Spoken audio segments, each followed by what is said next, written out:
Hey, welcome to Integrative Preparedness. I'm Steve Smith. Gee, I just noticed that sun is coming off the south there, off my left side. Uh, Gee, I wonder if that makes me look dramatic. Hey, welcome to all the new people that are here. We have just a mess of new folks here. I don't mean that you're a mess. I just mean that we have a whole lot. I welcome you here. I hope that you enjoy it, getting something out of it, and I hope that you'll also contribute with your comments and things.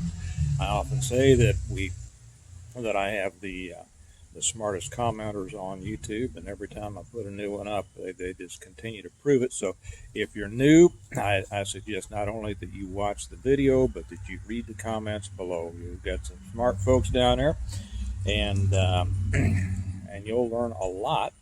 If you want something even better than that, I invite you over to the Patreon channel. The link's always down here. It's growing like the dickens too. I'm surprised how quickly it's growing, and thank you all for joining me there and for your contributions. I'm learning a lot. Everybody who's over there is learning a lot. I just put up 4 videos today and things that are brought to my attention by people around the world. I thank our brothers and sisters in Australia and Canada and France and the UK for things that they bring to my attention, and some of the videos up there. We are experiencing a groundswell. Finally, I think that the other side overplayed their hand finally, and it's finally gotten enough people upset that something's being done. People are standing up around the world against this oppression. We will see what happens next. It does have to go to the next level in order for anything to be accomplished. And I talked about that over on the one that I just put up on Patreon. I don't put that stuff up here too much.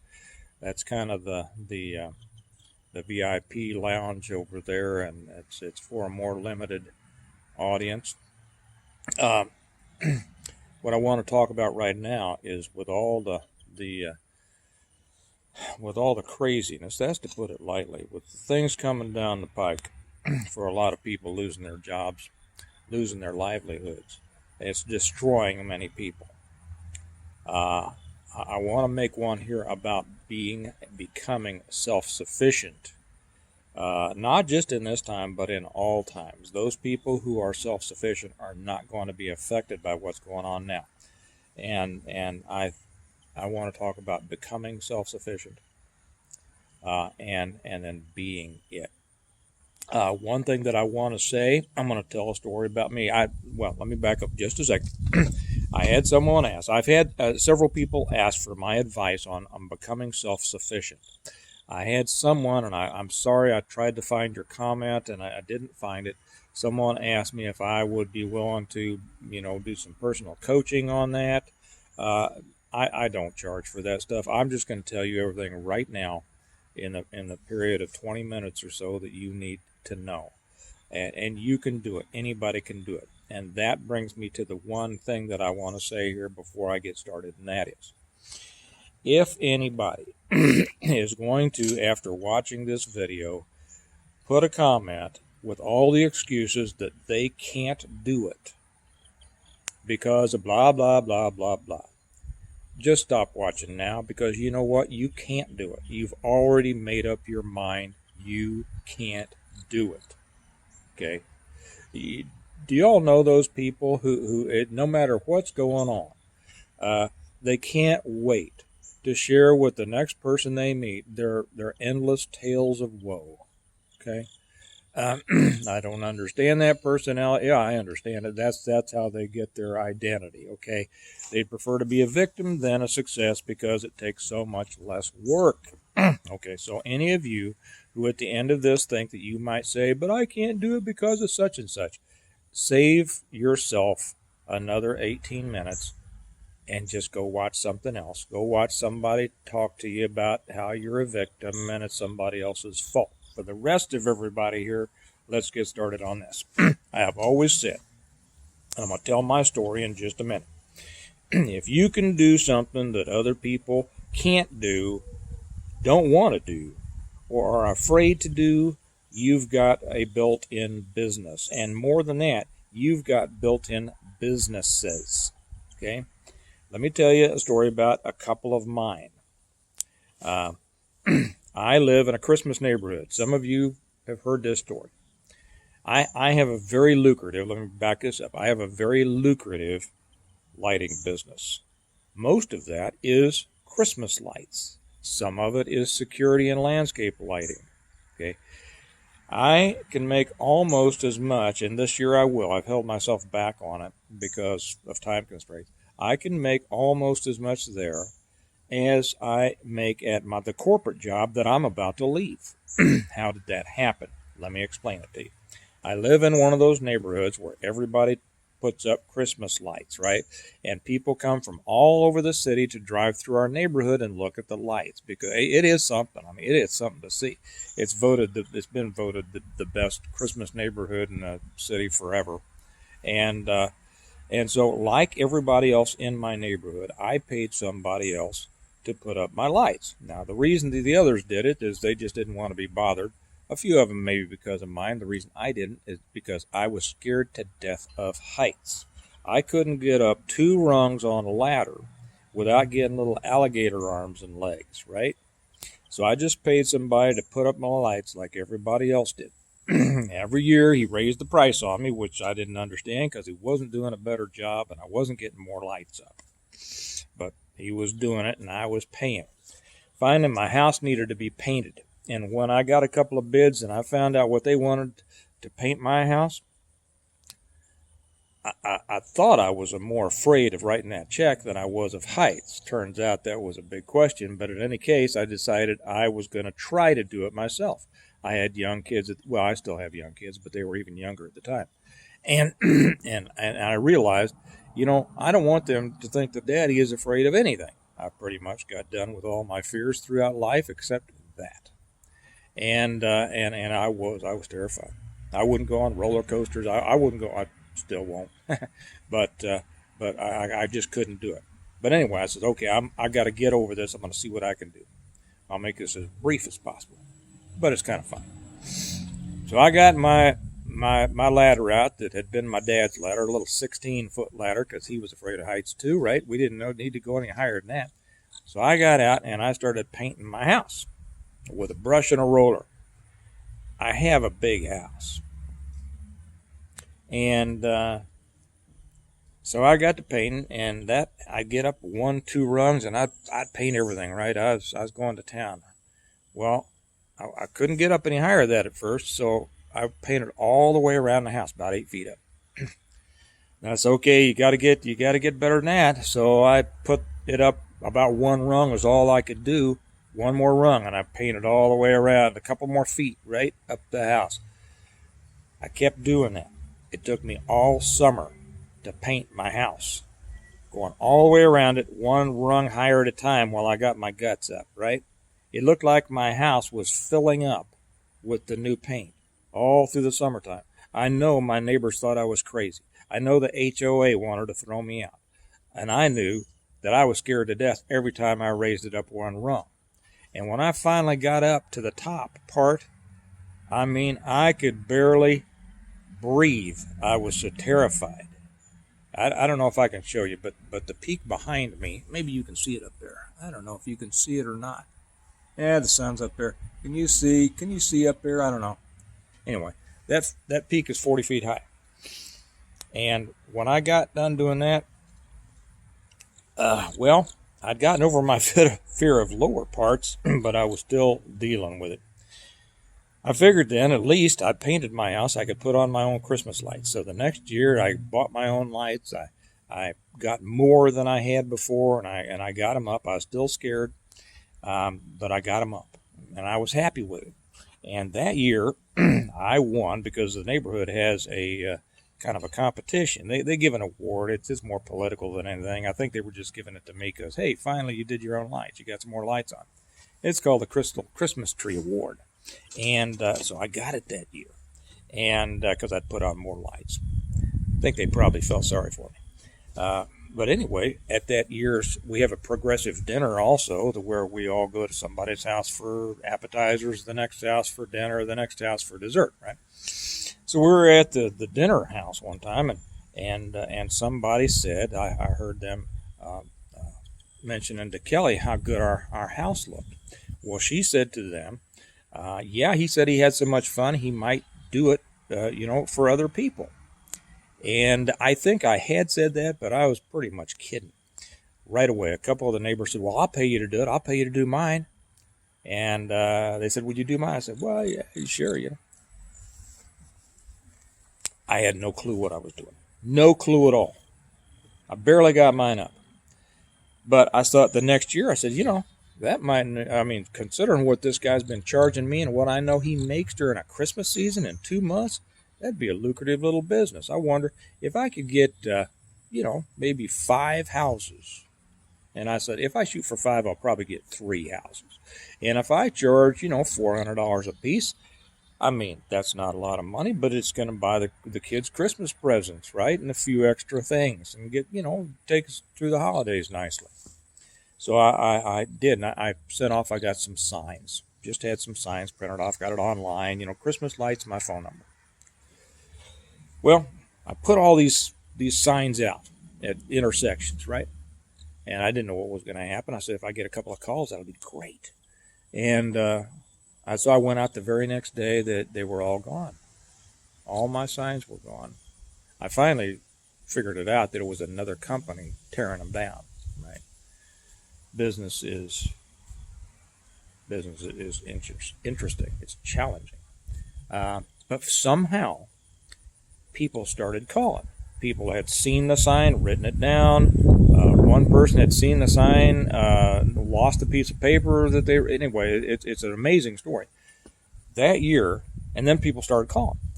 And we just kept saying yes. Because I didn't know how to say no. I was just going to say no. I figured, obviously this was more than me. It was God's blessing. I wasn't going to say no to that. That first year, I had 27 houses to do. I didn't know what I was doing. I was buying lights at Home Depot.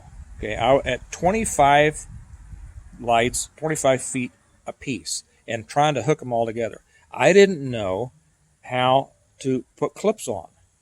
I wasn't so stupid. I didn't know to put all the clips on the ground and then go up and put them in.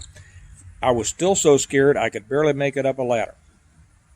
And then I would go up there with a bunch of lights on one shoulder and a mouthful, a pocket full of clips in the other, and I'd be up there taking both hands off the ladder, putting a clip on the light and trying to stick it in under the shingles.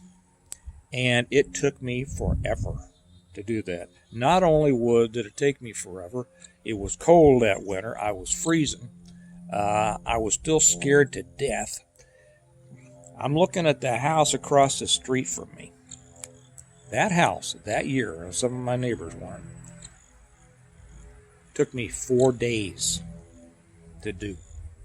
4 days. And I can do that house now in 3 hours. Okay, so it wasn't that it was easy to do. It was that it was horrible to do. But I learned how to do it. Every year I got more business, and I learned more, and I got better. Now, ever since then, I've turned down business every year. Every year. I've got more people working for me. I'm going to bring more on board this year, and hopefully I won't have to turn down business this year because I've got more people working for me. I'm leaving my corporate job, so I'm just going to do this. And like I said, I'll probably make close to what I made at that corporate job just doing this in a 2-month time frame. It took me a long time to get good at it, like a lot of things. But I wouldn't have gotten good at it had I not started doing it. From that, one person asked me one time, do you do anything besides Christmas lights?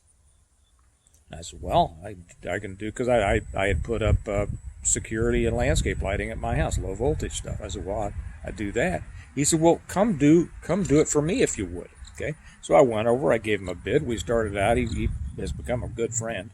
I said, well, he says, where do you think I should put it? So I gave him some ideas of where I thought he should put it. We started out with about 8 lights that we installed in his home. He liked them so well that he kept calling me back. How about one back here? How about one over there? How about one at the patio? How about doing the backyard? By the time we got done, he had over 40 lights in his front and backyard. That was an extremely lucrative contract. From there, people kept calling. Do you do landscape lighting? Now, I don't do very much because I've been so busy over the last few years doing other things. But now I'll start doing that a lot more. And I have to turn down business already on that. So we'll do that. Here's the thing. I've made this statement before. I can't walk down my front steps in the morning without thinking of a new way to make money. You can too. Okay? I know people right now, they need their fences replaced. Do you know what a fence company costs to replace a fence? Do you know how easy it is to replace a fence? Our neighbor's fence was falling apart. I mean, I've always built my own fences, but it's not like it doesn't take a rocket scientist to build a fence. My second son and I, when he was 8 years old, replaced our neighbor's fence. They were going to have to spend several $1,000s to do it. We didn't charge them. They paid for the materials. We did it because we're neighbors. But there are plenty of people around that aren't your neighbors, okay, that need their fences replaced. Do you know how many people need some work done on their decks? Do you know how many? Now, right now, people are saying, well, I don't know how to do. You don't know how to do that? Well, sure, plenty of you guys do. Plenty of you all do. The average person can hammer a nail and get a level and see whether or not they're getting everything straight. And then it's a matter of being willing to get out there and do it. Okay. Now, it just keeps going on and on. What do you know how to do that other people don't know how to do or don't want to do? Okay. Do you know how to replace a toilet? Do you know how many people need their toilets replaced? They don't want to do it themselves. They don't want to pay a plumber, but they'd pay you $100 to do it. How many toilets do you think you could replace in a day? 5 or 6? Tell me something. Is $500 or $600 a day okay for you? Is that enough for you to live on? I mean, I know that that's only $3,000 a week. I know that that's only over $12,000. And some people will say, well, it's not over $12,000 a month. Yes, it is, because there are 4.3 business weeks in a month, not 4. Okay, so it's over $12,000 a month. Okay, now I know that that's only $145,000 a year. Is that not enough? I mean, just using these examples, you understand. There are so many other things out there. You know how to replace a dishwasher? Do you know how to replace somebody's garbage disposer? It doesn't have to be that. Kelly loves making soaps, and now people are buying her soaps faster than she can make them. Guess what they give her for their soaps? Money.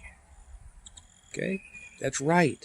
This is the road to self-sufficiency. In any time, people always need things fixed. Now, how about the person? And I bring to this mind, I had a person ask, and I believe it was a woman who was maybe in her 60s, and she said, well, I can't do these things physically. Okay. Do you know people? Can you make up flyers? Can you call people on the phone? Can you talk to people on the phone? Do you know young men who need some work? You can do a business like that. Give yourself a name. Molly's Fence. Molly's Home Repair. Oh, but you need licenses to do these kinds of things. There's a lot that you don't need licenses to do. Did you know that?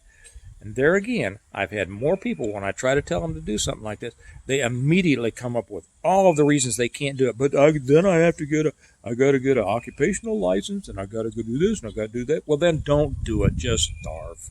Okay? Did you know in my city you don't need an occupational license? You would be surprised how many things you don't have to have that you think you do and that's holding you back. The key to this is, it doesn't matter if you do what I do or something else. The key is you do something. You can do something other people can't do, or don't want to do, or are afraid to do. Do it.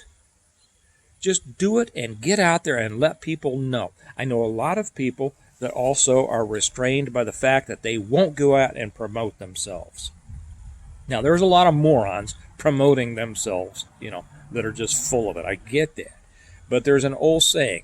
I've said this to Kelly because she's a very reserved person. She does the greatest work in the world, but she's not a self-promoter. And I have shared this with her.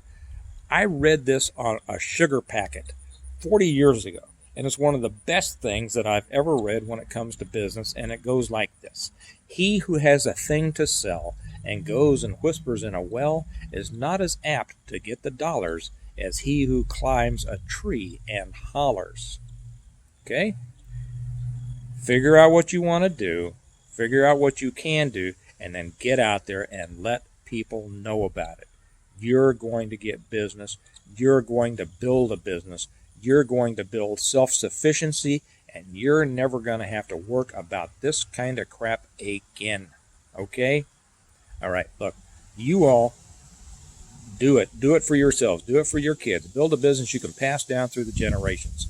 That's too many working people have never thought of it that way.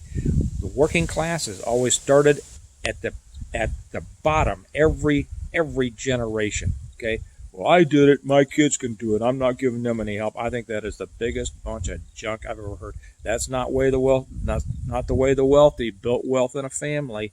You build something that your kids can build on further if they decide to, if they want to. And even if they don't want to do that, at least you've built within them an entrepreneurial spirit and a spirit of independence and self-sufficiency. Okay, do that. And you will be glad you did. And you'll never have to rely on the man again. Okay, look, you all have a great day. As I always say, we prepare well today in order to live well tomorrow. There is nothing more important to long-term preparedness, physical preparedness. I'm not talking about spiritual. I'm talking about physical preparedness than being self-sufficient in the way you bring money in. So you all have a good day. And I'll talk to you later. Good luck. Bye-bye.